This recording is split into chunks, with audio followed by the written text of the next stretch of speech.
Hello my friends and welcome to the Electric Viking. If you haven't already subscribed, make sure you do so or chuck me down a like for this video and I would really appreciate your support. If you already subscribed, guys, thank you. Fantastic to see you again on the channel. Now, the Mercedes EQS sedan has received a lot of fanfare for its estimated 780 kilometers of range, its stunning interior, and really overall it's a very impressive EV from Mercedes. It sets the bar, I think, for the luxury segment. Not the performance segment, most certainly for the luxury car segment. And honestly, I love its new screens, its interior, it looks amazing. However, we now have spy shots of the SUV version, which is the version that would probably appeal to more people, as SUVs are definitely bigger sellers in the luxury market than sedans are. Surprising to say, but that is true.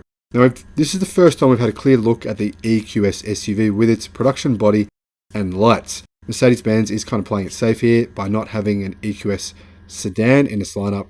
Mercedes-Benz is playing it safe here by not only having an EQS sedan here in its lineup, but also an SUV version, which will be unveiled officially next year. Now, we don't know what it's going to be called, but it seems as though there's a good chance it will be called the EQS SUV. Now, these photos come to us from Inside EVs. And apparently they come from Inside EV's official spy photographers. Obviously, this is all a load of bullshit.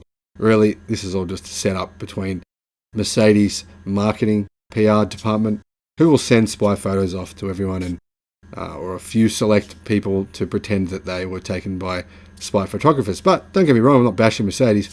Everyone bar Tesla does this. Everyone, pretty much every car manufacturer in the world, except for some in China, of course, don't do this. But it's an industry tactic to try to gain interest in their vehicles. Fair enough, fair play. Now, you can see in this image that the body has production tail lights, and it's still kind of obscured by the camouflage, but you can see several design details. Now, I think the most striking part is just how big the greenhouse is on this vehicle. It's got quite a large looking body for an EV, and also it has a longer wheelbase than a comparable ICE model from the Mercedes lineup. In addition to that, guys, I think that the fact that the wheelbase is longer makes the actual glasshouse look bigger. But this is one of the big advantages of EVs, isn't it, over a petrol vehicle, diesel vehicle? There's no engine. You don't need to put a big engine in the front, so you can really get that wheelbase stretched out and make more of the car practical and more of the car actually usable. I love this about EVs. You're going to see probably EVs in the future, I believe, having shorter and shorter bonnets.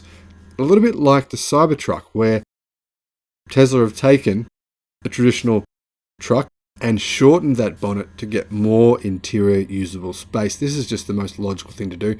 There's really no reason and no purpose now to have long engine bonnets on vehicles on EVs.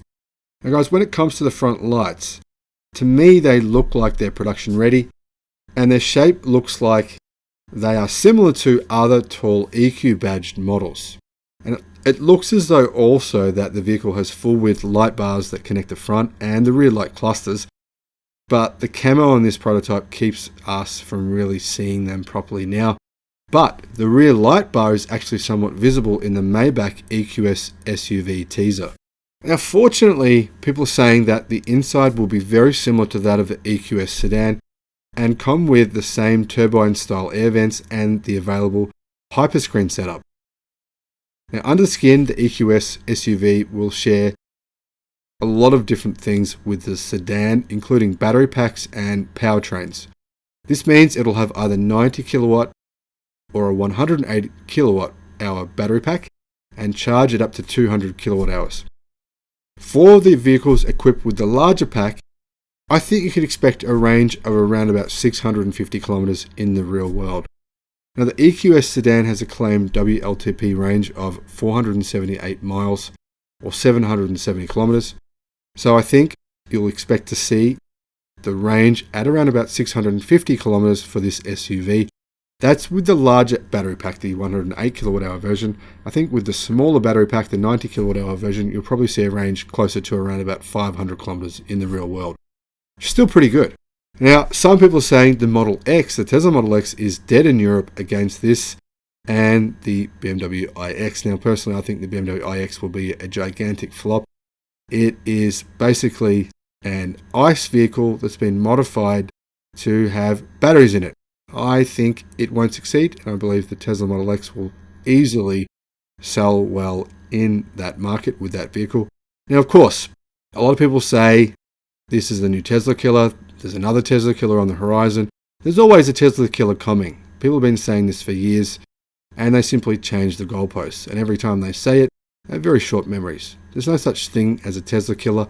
There is plenty of room and plenty of space in the EV market for different models. This model, I believe, will be very successful. I believe Tesla will be very successful and continue that, especially when they have a gigafactory in Berlin building their vehicles. So if you're going to write something in the comments about being a Tesla killer, well, my opinion is you're dead wrong. My opinion is we need as many different makers in this area as possible, moving away from ICE SUVs, which pretty much nobody wants anymore.